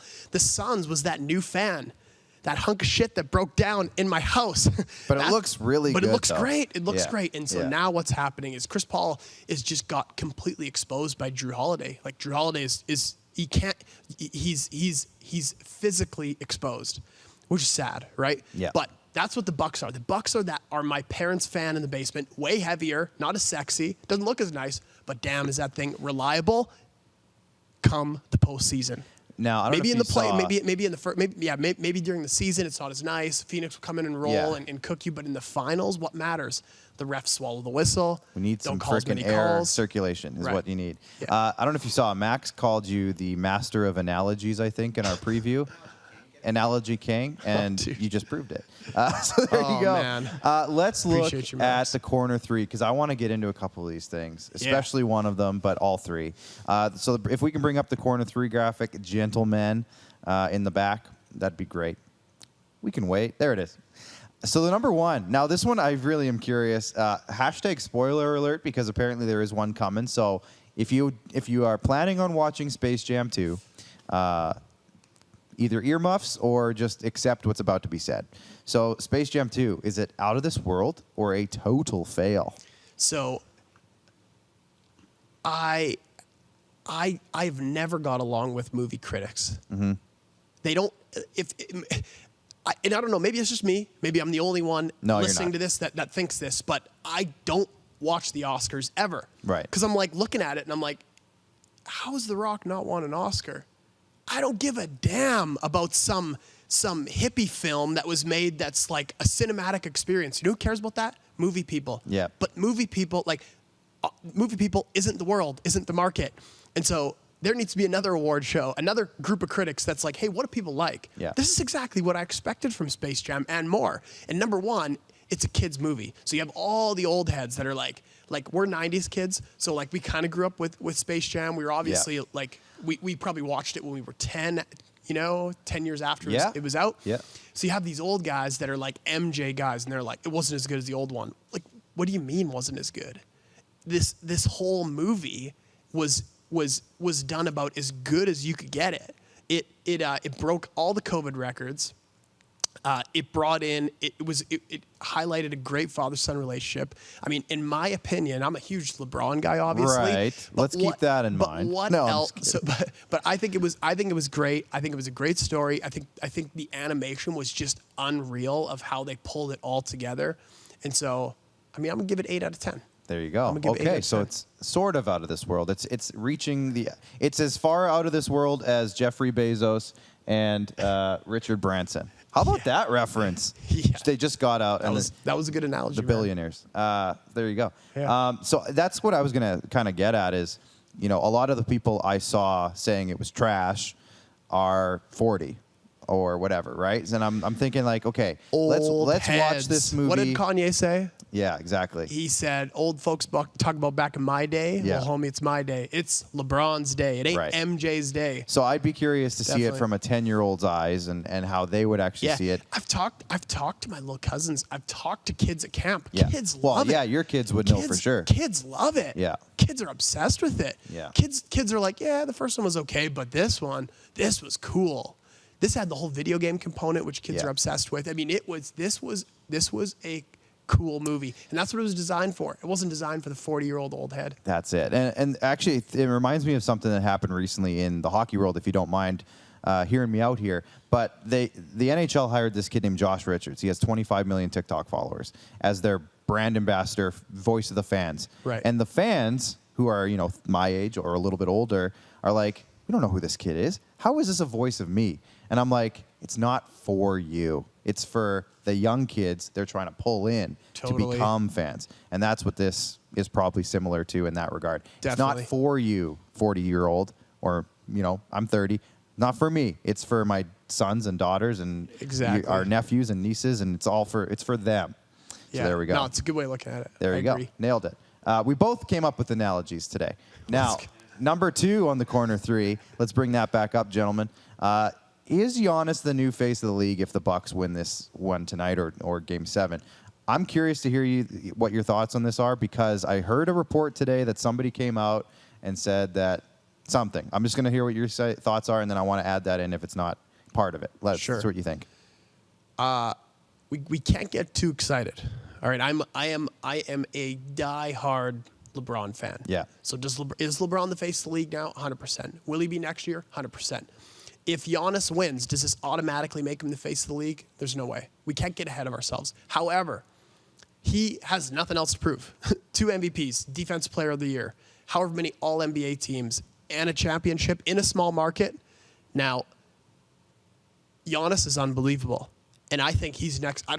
Kevin Durant isn't on my. He's not even in line. He's fallen off in terms of that conversation right now. Man. Right now. Yeah, and look at the moves he's made to go from super team to super duper duper team. Like he's out in my opinion. So when we look at face of the league, who do we have? We have Giannis, we have Luka, we have LeBron obviously now, and then we have Giannis and Luka. If Giannis wins tonight, he's right in line, man. It's going to make a pretty tough argument to say that he's not going to grab that throne from LeBron when it's done. So we're going to see. And honestly, the way the league has gone, I would not mind. And listen, I love being a lifetime LeBron fan, but I am okay for some changes. I'm okay to have a guy like Giannis. I'm watching him in these interviews. Yeah. In the series before, he was like, Kevin Durant's the best player right now in the league. Like, for him to say that and then go cook him the next game. Yeah. Giannis is humble. Giannis, when they asked him, they said, hey, did you watch the block that you did? He's like, I didn't watch the block. When you're watching highlight, he said, I only watched it when we were studying the film. I don't watch my highlights. That's your ego talking. And so the lessons and the mental toughness that this guy has is teaching kids so many valuable lessons. So I'm okay for change. And I'm also okay to have a guy that's like, let's just chill out politically for a minute here in the NBA. Like, can we just watch some damn basketball? I'm so sick and tired of I go to sports to escape the world. Yeah. I don't want to see the league becoming a political activist organization. Let's just enjoy the sport, because sports is so important. Because what does it do? It brings both sides together. It brings the left together, brings the right together, gets us high-fiving, gets us smiling, gets us hugging, gets us having fun. And we don't want to lose that component. Sports is so important for the mental sanity of our society. So hugely, I think Giannis would be good in that, especially at a time when everyone's so divided. Absolutely. And I want to add to this in a sec. First off, our intern, Alan, our producer, Alan. I always say that. He's our producer. The Kardashian curse for the Suns? We had a debate about this. We had a debate because Kendall Jenner's, I mean, her starting 5 they're pretty mean, but they're also pretty ringless. Yeah. They're sitting here without any rings. So I don't know, man. We broke that down on our way to the Rattlers game as a team, and we're like, what's the deal with this? And so I think there's something to be said about having all that attention around. Yeah. And so I'd be running the other way, man, if I was him. Oh, yeah. So back to Giannis. Just a quick one. Saw a report today, and I was really surprised. Emmanuel Ocho, former NFL player, right, Max? Yeah, linebacker, I think. Emmanuel, I think he has a brother, too. Both football players. He came out and said I think it was an ESPN show, that Giannis can't be the face of the league because he's not American. What do you think about that? Right? Shut the hell up, whoever said that. I don't even know that guy. There you go. And I guarantee, probably no one knows. That is such garbage. The NBA is becoming. Is it primarily founded and based in America? 100%. Are most of the great players American? But now let's transition. Look what's happening in the Olympics this year. You know the record of Team USA? You know the record? They were founded in 1936. Their record is 138 wins, 5 losses. Yeah. 2 of those losses were this year. And the reason is because the world is getting better. Oh, yeah. We look at the NBL in Australia and how powerful that league is, and how in the road that Melo took. And then we look at the CBL in our backyard and the exciting things we're doing. We look at what the NBA did in Africa. I've never heard anything that could be farther from the truth. Because if that guy can't get over that, well, guess what? Yeah. Guess what? Luka. A little Slovenian guy is coming in next. Yeah. So those are the only 2 guys. So it's becoming a global sport. And and there's more Americans to choose from. But the next two guys I have in line after my man LBJ is the Greek and the Slovenian. So we'll see. And it's crazy because it's coming off the heels of Stephen A. Smith saying that Shohei Ohtani can't be the face of the MLB because he's from Japan. And it's like, guys, what are we talking about here? Yes. Get over it. Look what they're doing on the field, on the court. Come on, how can you not say? Stephen A. needs to go off mic this week. Stephen A. also said that if the Bucks win tonight, that Chris Middleton's the MVP. Oh. And I'm like, what? What? Well, Stephen A., we're going to have you on the show next time Andrew's on. He's watching. He'll come on. Yeah, for sure. Third topic on the corner three. Let's get into that one now. Will Damian Lillard blaze his trail, and this is Max's doing, blaze his trail outside of Portland next season? Now, this is will Damian Lillard get traded, of course. It's all over it, all over the news. See you later, Dame. Dame's gone. Yeah. Dame's gone. If Give Dame me a couple teams that you think he might go to. Yeah, so I'll when say you it. get to that. I will say this. Dame came out and he's like, oh, it's, I haven't decided. That's such BS, man. Yeah, He 100%. knows. And he should go. He should. Now, there is the other side of me that's like, whoa, Milwaukee, small market, not a ton of big names. But, I mean, Drew Holiday and Chris Middleton definitely are incredible players. But, I mean, like, Portland could go get a Chris Middleton and Drew Holiday, right? Yeah, we sure. could put that together. So part of me is like, maybe Dame should stay. But then I'm like, man, get out of there. Well, get out of there and go become the star you should be. Right now on USA Basketball, who are they deferring to? Dame time. That's who they're referring to. That's the guy carrying the team. And so I think I would love to see him. I would love to see him as a Laker, obviously, right? I think that would be exciting, but probably be better for LeBron to win one more without him. Yeah. I think that'd be better. So here's where I think he would go. There's three situations. We have Miami, which I think he would thrive in. We have the Knicks, which the only reason he'd go to the Knicks is because it's a big market and his brand would blow up, but I still don't like that move. And then the move that I probably think makes the most sense is to the Sixers, because they'll trade away Simmons, right? And the Sixers would be nice. You'd swap Simmons and Lillard. Yes, yeah, and you'd more or probably less. have to throw something else in Yeah. for them. But I ain't getting rid of Embiid. I ain't getting rid of Seth Curry because he turned it on in the fight. He deserves more than $8 million a year. I'll tell you that. Yeah, definitely. So what about Utah? Because he went to Weber State. It's in Utah. I'm joking, half joking. Yeah. But I just Googled where Weber State was because I know that's where he went. And it's in Utah, so I don't think he's going to the Jazz by any stretch. No. Last one for you here. Quick update. Suns are up, 43-40. Lots of time left. Boys. Almost halftime. We got a lot of work to do. CEBL. Seth, you just mentioned the Rattlers. Yeah. They have fans in the stands again. We're all super excited here. Rod and Darren went over the weekend, got the VIP treatment. What's been going on with the Rattlers? I've heard their season's not been probably as they've wanted it to go so far, but what's going on in the CEBL overall even as well? Yeah, I mean, like anything, Canada, in terms of the lockdowns and the restrictions, was hit one of the hardest, one of the hardest countries to lock down, especially in those eastern markets. And so CBL had a long road to climb out of. And so, like, granted to like Mike Morreale and the team, like they did great last year. They bounced back and did fantastic this year. And so hats off to them. And so I will preface with that saying that the league right now, I think, is in a fantastic spot coming out of what we just came out of. And so, I mean, I was at the first two games. Our Rattlers are struggling this year. We are winless, and like there's a different attitude on the team. Like I think, I mean, I don't want to trash the squad because I have a great relationship with the front office, and we have so much love for them. But I think the previous GM, he kind of screwed things up a bit. Like, honestly, he when you don't bring back guys from the previous years, right, you don't get fan excitement, and then there's no chemistry to build off of. And so right now, the team has no identity. The coaches are just struggling to keep guys engaged. And so we're going to see, I mean, the front office is fantastic. They've done the job they've done is to keep things alive has been good. And so the Rattlers wise, we're struggling, but we got a great future. We're going to have a great year next year. And we'll try to end the season strong, but I've never been, there's a lot of things I've got excited about in life, but the CBL is probably one of the things that I haven't been this excited about something in a while, you know, besides my family and my companies and everything. But in terms of other things, I think that the CBL is such an opportunity for Canadian basketball to really take off.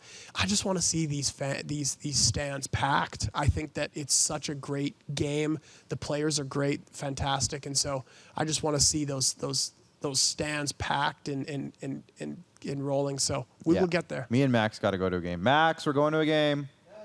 Okay. Definitely.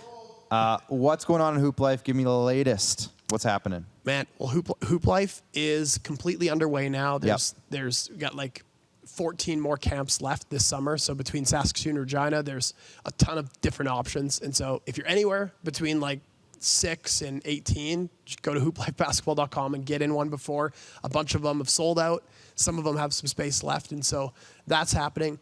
The building is going great. It's definitely an interesting and a new challenge that I haven't I'm excited to face. Yeah, but sure. It's doing great. Like it's just a couple blocks away from I know we got to get over there studio too. where we are now, and so we got some plans for that place. Yeah, so no, it's gonna be awesome, man. Yeah. But no, this September we'll get ready, and I mean everything's right on schedule, so Perfect. we're excited to go. That's what we wanted to hear. Definitely. And use promo code SQUAD10 at hooplifebasketball.com for 10% off. So make sure you do that. Andrew, thanks for hanging out. Thanks, we'll let man. you get back to watching the second half of the game. And we'll see you again in a few weeks. Definitely, man. All right, when we come back, we got the Blue Jays update with the Bluebird block, and any other questions you might have, fire them our way. We'll get to them before the end of the show. We'll see you in 2.5 minutes. Does this look familiar? Your fans deserve an incredible arena experience. It's time for an upgrade. Stunning graphics. Revenue opportunities are just the beginning with our in-venue display systems and scoring technology. Let us help you find the best solution for your facility. DDG, always delivering the best fan experience. Here's how your business can be a part of Canada's fastest growing sports talk show. All you have to do is contact us, and we will tell you all about the dynamic and exciting marketing opportunities we have, utilizing a fully integrated 360-degree multi-platform. Imagine your business seen and heard across Canada on Game Plus TV and around the world on the Rod Peterson Digital Network. You will use one of the most overused expressions in sports. You gotta be kidding me. Get your business involved. Contact the Rod Peterson Show today. Everyday Hoop Life.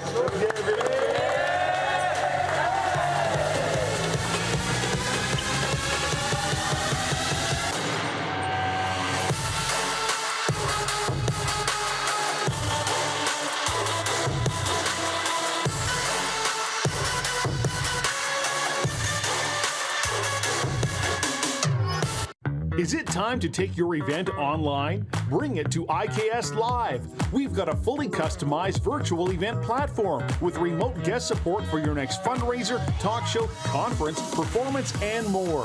IKS Live offers live streaming to Facebook Live and YouTube and pre-recorded capabilities, both in our studio with green screen available and on location with pre-production and post-production services. IKS Live, the proud producer of The Rod Peterson Show and The Recovery Hour. Visit us at ikslive.ca. Don't rack your brain trying to source the equipment and materials you need for your business. Rockstar can operate your entire supply chain from PO creation to expediting your shipments, all from our office. Leverage the buying power of the Rockstar buying group to not only save money and time, but also the headache. From gloves to glue, we can provide it for you. Find out more at rockstar.com.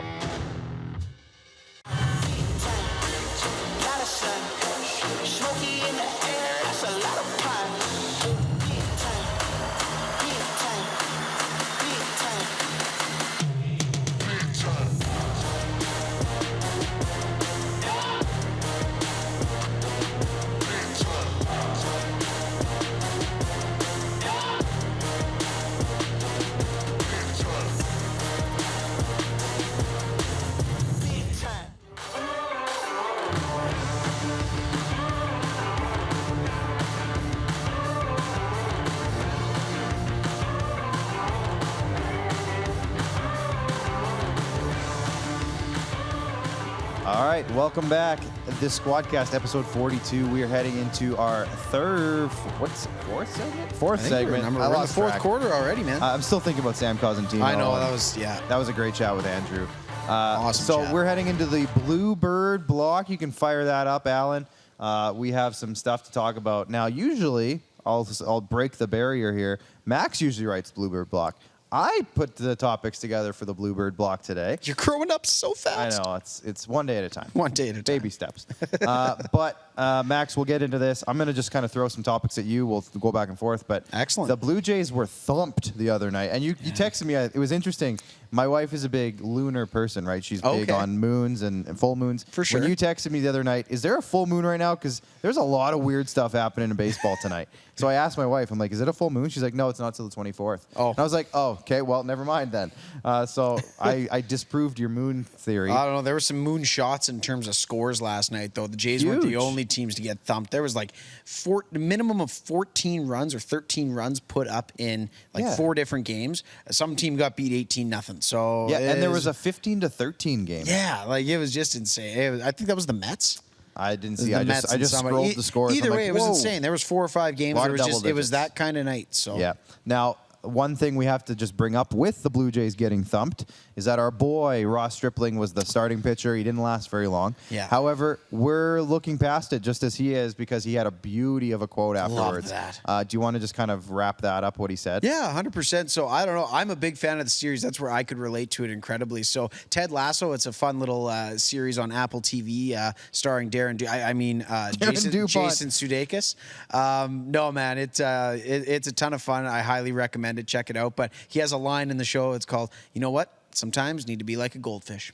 Just forget it. Bad stuff that happens. And you know what? That's a sentiment that I think that we could all carry on in our lives in a lot of different aspects, not just athletes that need to have a short memory. I absolutely love the quote. And you know what? It's been tough. I don't want to say it's been tough. Ross has had a stretch of starts that dating back to his appearance on this show. It's been incredible. He changed some things mechanically, and I think he addressed it really well by just saying, you know what, this is a team that just has my number this year for whatever reason. Right. It's a tough stretch, and with that being said, too, we also have to look at it from an aspect of it's been fantastic news this week. The Jays are coming home. July 30th, it's happening. That's excellent news for many, many millions of people across Canada that have been waiting for the Jays to come home. With that being said, there are members of this team that are going to have to leave their families for a couple of months. It becomes the trade deadline-esque type of move, and this is the third move this year for the Jays. Let's not discount that. The third move, no team in history has gone through this before, and this is why I want to go back to our good friend Craig Ballard's comments of let's adjust the expectations a little bit. There might be the odd 13-4 thumping down the stretch here, but they just came off a sweep of Texas right after the All-Star break. I get that it's a bit of an inferior team, but regardless, everything's all right. 3 of 4 after the All-Star break. I really like the direction that they're heading. Man, it's just to tie a bow on Ross, though, he's going to be just fine. Well, that was it's a tough outing. And it happens to every single pitcher in the game, and of course we feel very, very strongly towards him given how gracious he was with his time, and we hope to have him back on this show sometime soon too. But end of the day, it's one of those things where I love the quote, I love the attitude. He's going to bounce back. It'll be just fine. And the other thing that he said, Max, that's not to be understated of how he's approaching this, quick short memory, is he said, this isn't one that I need to go make a bunch of adjustments for. This is one I just need to forget, move on, burn the tapes. Exactly. And, I'm feeling good still. It's just a bad day. Exactly. And, pitchers have bad days. It happens around the entire league. As we talked extensively with Craig a couple of weeks ago, he's seemingly finding his way out of his little funk that he was in for a month. He went out and threw a 7-game complete game shutout the other day. 7-inning complete game shutout. One of my topics was actually Ryu's last start. 7 innings resurgence. Pitched, complete game because it was a doubleheader, shortened 7-inning game. 5-0 wins for the Jays, 4 strikeouts, only 3 hits, and only 1 walk. So his control, it feels like it's back. That's a big thing for Ryu because he's not a burner.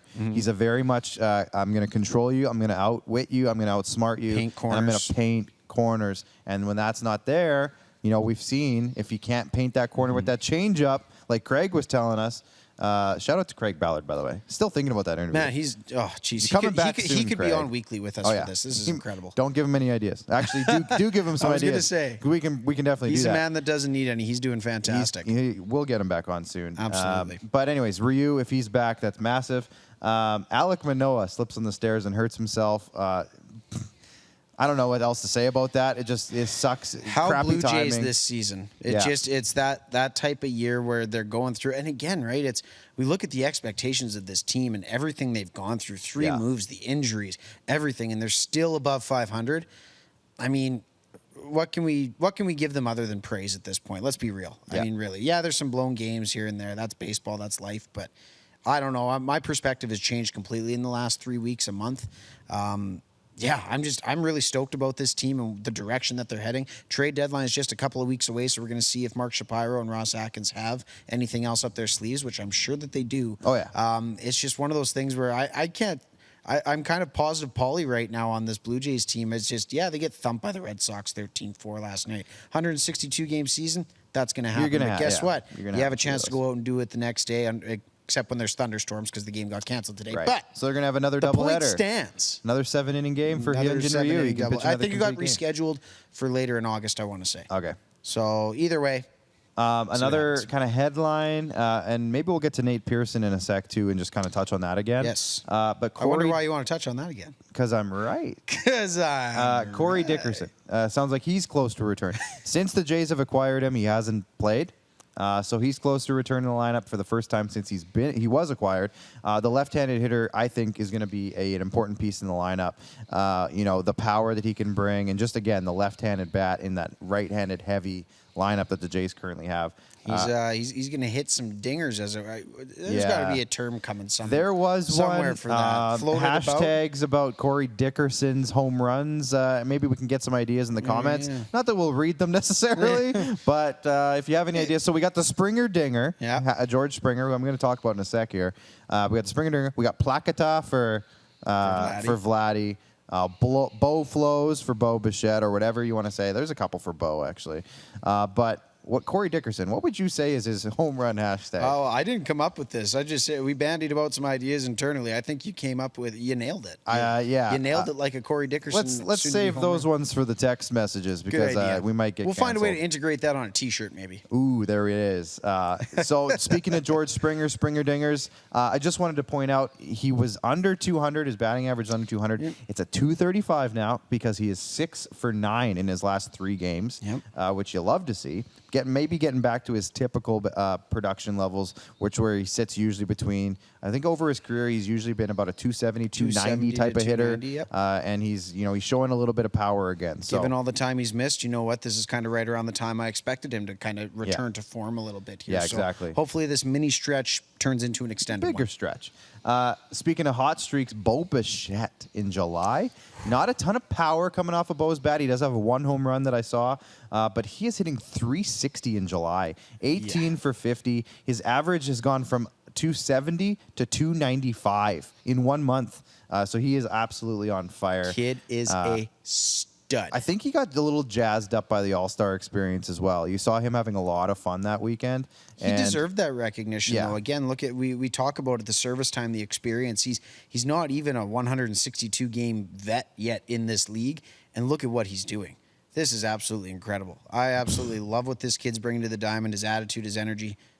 I'm here for all of it, and the power will return, but if he's putting up those kinds of numbers at the dish, if you're hitting 360, doesn't matter if it leaves the ballpark. Score runs. Get on base, score runs. It's a pretty simple game, right? Yeah. You hit the ball, you catch the ball, you throw the ball.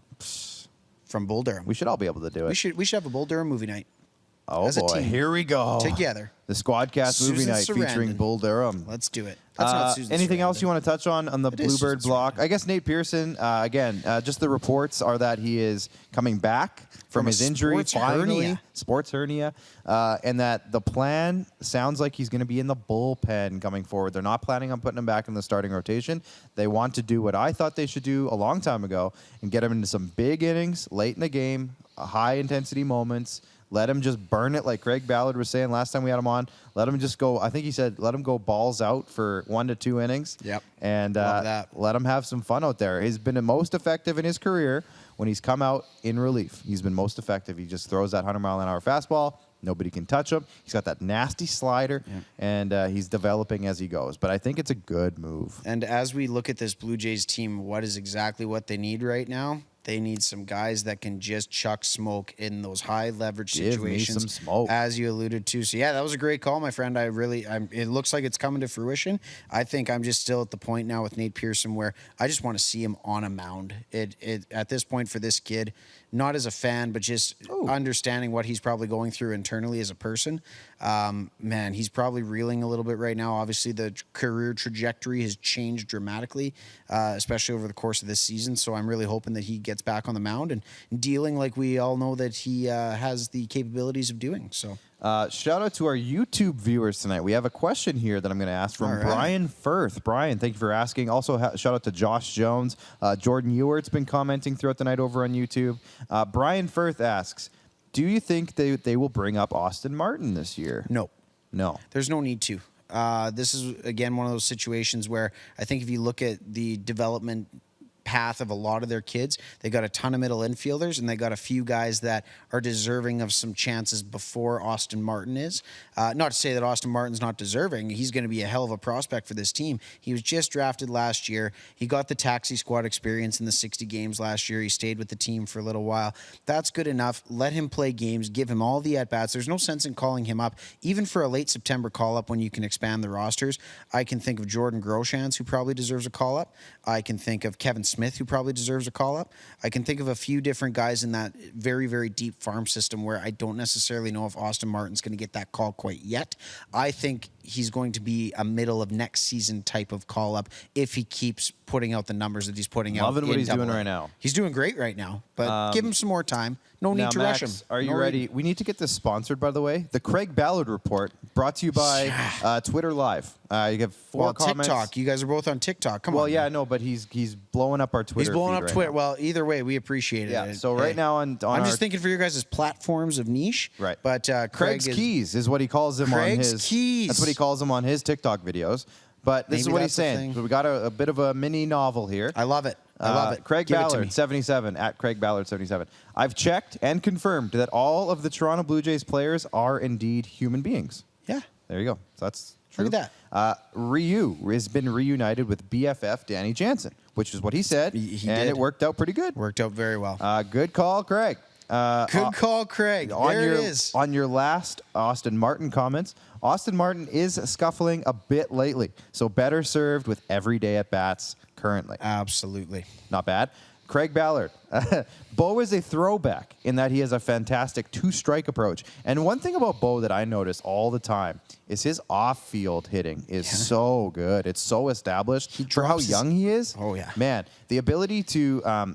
it's underrated. I feel like it's like he says, it's a throwback because in this generation, it's all pull it, pull it down the line and as hard as you can hit it. But what Bo is able to do, and Craig nails it here, his 2-strike approach specifically is when you shorten up your swing a little bit. Maybe you're not swinging as hard as you possibly can. We've seen Bo, by the way, screw himself into the ground a few times. Oh, yeah. He swings in the first big. 2 strikes. Yes. In the first 2 strikes, and then he drops his ego, he slows it down, and it falls back on the pedigree. Right, his dad was a big leaguer. He has been groomed for this since he was 5 years old. His approach has been developed far before the Toronto Blue Jays ever got a hold of him. So I really, again, like alluding to Craig's comments, because every single one he puts out is absolutely accurate and it's fire. I love it. Fire. You couldn't have hit the nail on the head anymore. But I really do love the fact that, again, it's that big league pedigree that comes from a lot of these kids' dads. Kevin Biggio's turning a bit of a corner, as we're starting to see now too. I've seen that. Again, we're going to see that the pedigree comes out, and that's why the development track, I think, has been so fast for a lot of these kids. It's a very general summary of the team right now. But getting back to Bo, Craig nailed it, as always. Last one from Craig is that Springer's energy and execution on defense lately has been very encouraging as well. Absolutely. So there we go. There's our Craig's, what are we going to call it? Ballard's Blue Jays ballad. I like just a segment of good call, Craig. Good call, Craig. Good call, Craig. There it is. I like that, actually. That's good. That's it. Good call, Craig. It's like Better Call Saul. And we're gonna have a little. We're gonna eventually, as we develop this segment, we're gonna have a little Craig Ballard, bald head Craig Ballard, pop out of the corner and say, "Good call," and wipe his head. We have the technology. We have the technology. Sitting about 45 feet away from us. I think we just came up with it. We got to get a sponsor for this. Great Western Beer. Our new friend, Great Western Beer. Brought to you, Craig Ballard's. Good call, Craig. Brought to you by Great Western. And I bet you Craig's got some connections out east that can help our friends at Great Western. Now that would be... And 016. I think we're cooking. I think we're brainstorming. By live the way, on the air. shout out to our new friends. They aren't on our set yet, but next week, I hope, this set is going to look a little differently behind me. We got our good friends, Great Western Original 16 Brewing. They got their brand new Brew House Ultra, which I think we're going to crack some in a second. I think it'd be crazy not to. We got their hard seltzers, which all 4 flavors. I mean, in a good way. Like I was going to say, hit those taste buds in a real good Love way. it. Super refreshing. What else do we get here, Max? We got the Great Western We got the Lager. variety pack, man. It looks like they brought us half the inventory house. Like, this has just been fantastic. Shout out to super Chris. excited. Chris I'm Hubbard. personally very excited. Shout out to Chris Hubbard. And Yes. I think we got Original 16s as well, didn't we? We got 016s and Great Western Brewery products. Love it. We got a So little there you bit go. of everything. That's only part of their overall offering.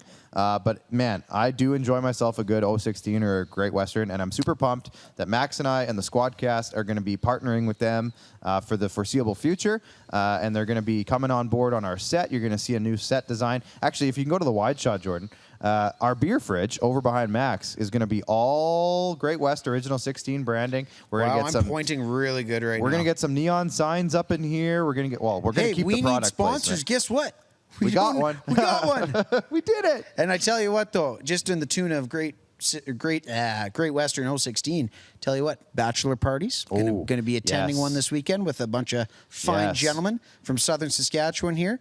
If you guys need for your bachelor parties now of 10, 12, 14, 16, 25 people, you give Chuba Hubbard a call. Well, no, give us a call. Well, give us a call. We'll give Chuba a call. Call no, but in all Chuba. seriousness, Max is nailing it. Yeah. If you have a bachelor party, a wedding that you need, beverages for, if you got a big camping trip, if you got If a you big have an reunion, NHL draft watch party. Yep. A draft watch. If you have All a of family those things. reunion now that things are opening up again, if you've got any sort of big corporate event, maybe a banquet, and you need some sort of beverage for that, hit us up. That's I'm brewed talking me right and Max. here in Shoot the us a province. comment. Shoot us a DM, as they say.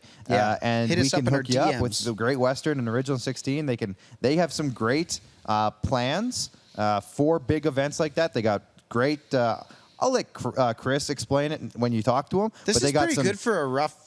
They've got pitch, some though, some you know, this rebate is good. plans. They've got some great discount deals depending on volume, all that sort of And stuff. here's the best part: it's all made right here in the province of Saskatchewan. Love the it. one. Gotta love it. And they actually say some of their stories on their cans say where they got certain ingredients for each beer. I love it. I mean, How could you can not? We just nailed it. Did we just come up with a new slogan? How could you not? It's going on a T-shirt tomorrow. Original 16, I'll Great send the Western design to Brewing. Chris. How could you not? So anyways, Craig Ballard's laughing his ass off, he says. Love it. Hey, Craig. Have a good night, buddy.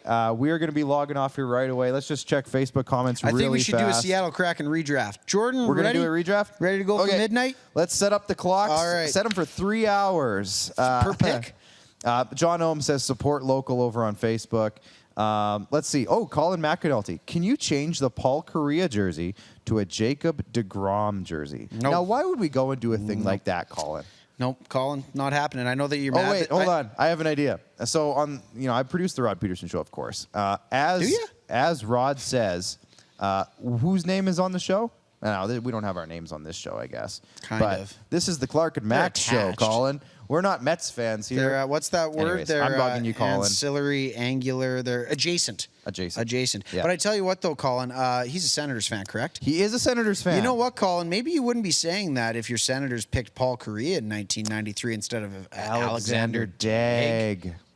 I Sorry, remember that. Just had to throw it out there. That guy, Where is he? Over by me. that way, one of these ways I'm pointing. Yeah, I got it. That way. Yeah, where Clark's You know pointing. what, Colin? We have bobbleheads. We have 2 Paul Correa bobbleheads, too. Yeah. If you want to send us a Jacob DeGrom bobblehead, we'll gladly display it on the desk. Absolutely. But in no way, Paul Correa is literally the foundation of the show. We're not taking his It's the jersey off the foundational wall. pillar of the friendship, really. Anyways, thank you for the comment, Colin. We appreciate it. I think we love you defended our watching. guy right there I think pretty so. well. Maybe we should get him on the show. I'd die and go to heaven if Paul Correa came on this show. If he opened up and did any media and chose us, we might as well just quit the show. The show is over. As who was it? Michael Farber in one of his interviews, he's kind of the Greta Garberg. Greta Greta Thunberg? Garbo. It was like talking a famous movie star from like the 1960s. Oh, I thought you meant like he wants to be I thought left you meant the alone. global warming activist. No, Greta different. We're still on Thunberg. Paul Korea, Clark. Come on now, Sorry. catch up. You said something about Greta. I don't know. Yeah, Greta Garbo. So she, like, I guess her famous line was, "I want to be alone." That was from the feature back when he was inducted into the Hall of Fame. He's a private guy. This is a guy that's, again, amassed a very good, successful career in the NHL, and he's just enjoying himself. And I hear he's a guy that is very, what's the word, frivolous as well. He's still driving like a 2008 like sedan. He's a guy that totally took see every that. penny of the He's $10 got a million. Volkswagen, a 1975 Volkswagen van that he could live in if he had to. We're probably creeping the hell out of the dude right now with how much I know about Paul, this you want to guy, come on but- the show now? Yeah. No, probably not. I don't know what was said about 4 minutes ago, but my dad, Rod Monroe, says Clark came from great pedigree as well, Max. What were we talking about? Your brother. Were we talking about my brother? Did I miss something? No, we're was I talking not about, paying attention? No, pedigree. Dante Bichette, Bo Bichette. Oh, yeah, it's true. Yeah, that's right. It's my dad. He's got a My adopted great dad. family So pedigree. I come You- also, again, adjacently from great adjacent. Yes, pedigree. Adjacent. yes. That's right. Anyone else? Oh, Colin, Max and Clark, why are you triggering me by saying the name Alexander Degg? P.S. You ain't getting my Jacob DeGrom bobblehead. He told us to take Colin, you told us to take our guy down off the wall. You can't step into our bar and do that right now, my Colin, friend. Just I don't can't know, do man. that. Just kidding, Colin. You're a good dude. No, Your team you know sucks what? at drafting. It That's actually, fine. I'm actually just to speak of the Sens for like 2 seconds. I think they're going to be really good. They're in a couple of years. position A. They're They honestly position A. are. So when we talk about goaltending, like we talked with Sam Cosentino about that, if Jesper Wallstedt is not gone by 10, guarantee you he's going to the Ottawa Senators. That Yeah. would be that foundational piece that they're missing. Ottawa and Detroit kind of have very similar trajectories Ottawa, right now to with me, all their picks. Ottawa is miles ahead of Detroit right now. Miles? Currently, yes. I think maybe kilometers. I don't know about miles. Maybe a couple kilometers. Couple K.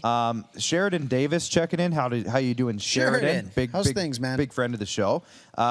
Halliday jersey, a Roy Halladay jersey. See, Now we but have now. If you go back to my shot really quick. Yeah. Sorry to backseat. I know Jordan loves when people out here tell him what to do. Backseat star of the show. Yeah, he needs to have a sign where it's like, hey, whose sign is on this door? I'll do the Jordan directing. is the captain. You do the always. talking. Yeah, exactly. But behind me is actually a Jose Batista jersey. You just can't really see it right now. that's but- Vladdy.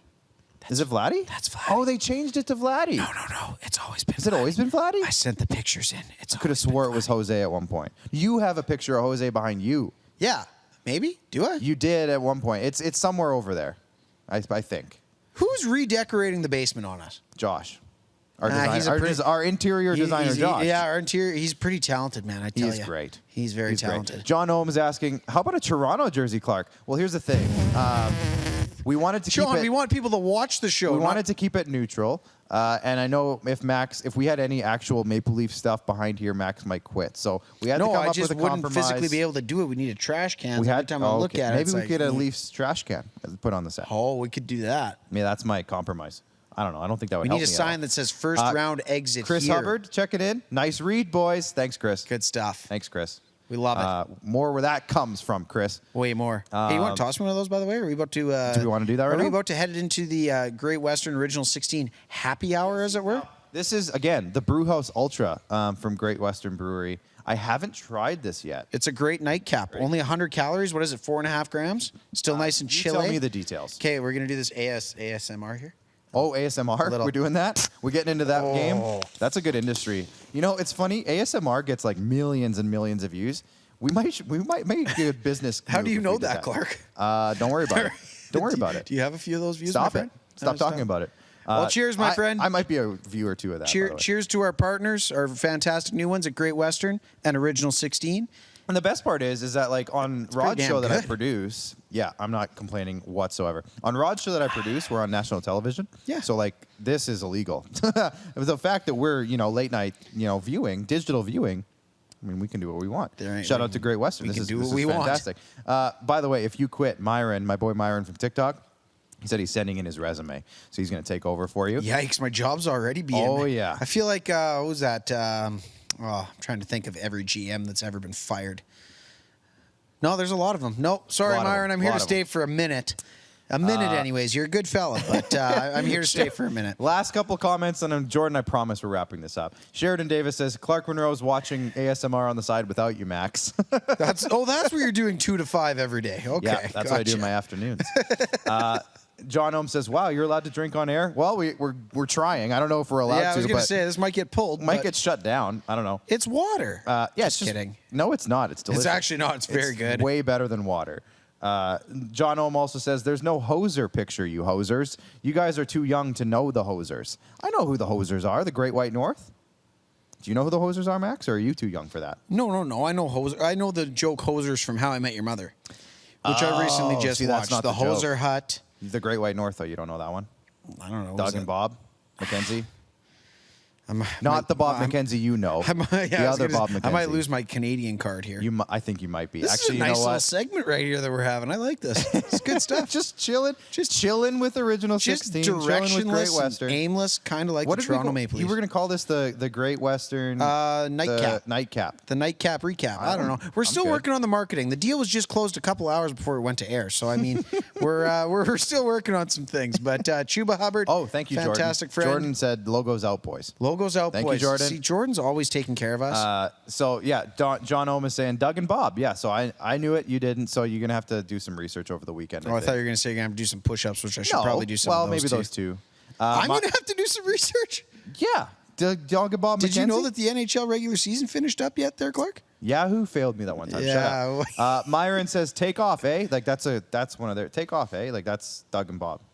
So you need to, here's the thing though. You would I think love Jordan Doug and wants Bob. us to take off, eh? Yeah, he's coughing back there as in like wrap it up. Yeah, Yeah, I can hear him. I think so. I'm surprised Alan hasn't had his tribal drums out yet. Alan's got a hell of a jersey on tonight, though. I must Randy say, Moss. should we bring him out with Alan, this? can you come do a little catwalk? Come do a little catwalk for us, Alan, because this thing is incredible. Just stand behind the Kraken jersey If you're a here. football fan, you've got to appreciate this jersey. You really do. There he comes. Oh, look at this. Stand behind that. the Kraken. Stand right there. Yeah. I love the it. Randy Moss. Minnesota Vikings. I've got a girlfriend's uncle who is incredibly jealous of you right now, my friend. That is Alan, his team. who's It's his your guy. team in the NBA Finals before we let you go? The Suns. Well, it is 62-61 for the Bucks right now with 6 minutes left. So we're going to log off so we can go watch the end of that game. Thank you all for hanging out tonight.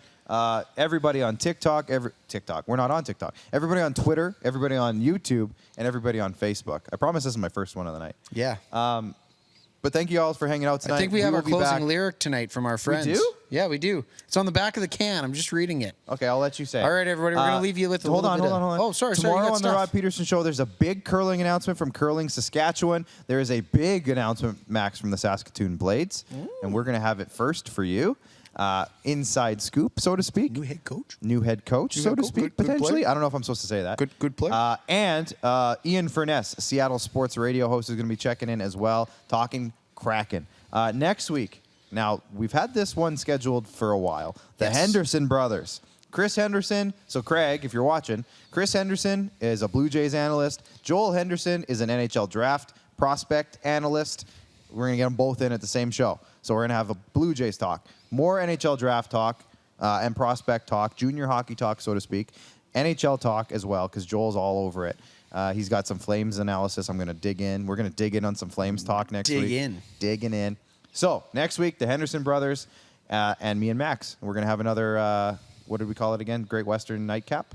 Great Western Nightcap. Original 16 Nightcap. Original 16 Great Western Nightcap. So from the basement of the bunker, we are signing off. I'm producer Clark. Mad Max is over to my side here, adjacent.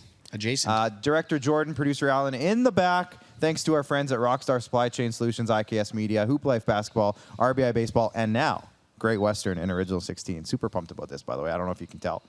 Okay, what's the lyric, Max? So it says, again, great friends, Original 16, Great Western Brewery. It says, again, write this down, everybody. 5% or less is a little. 15% or more is a lot. Oh, I see. We're just going to leave you with that for the night, folks. that a Have a lyric? great evening. Take care. Love it.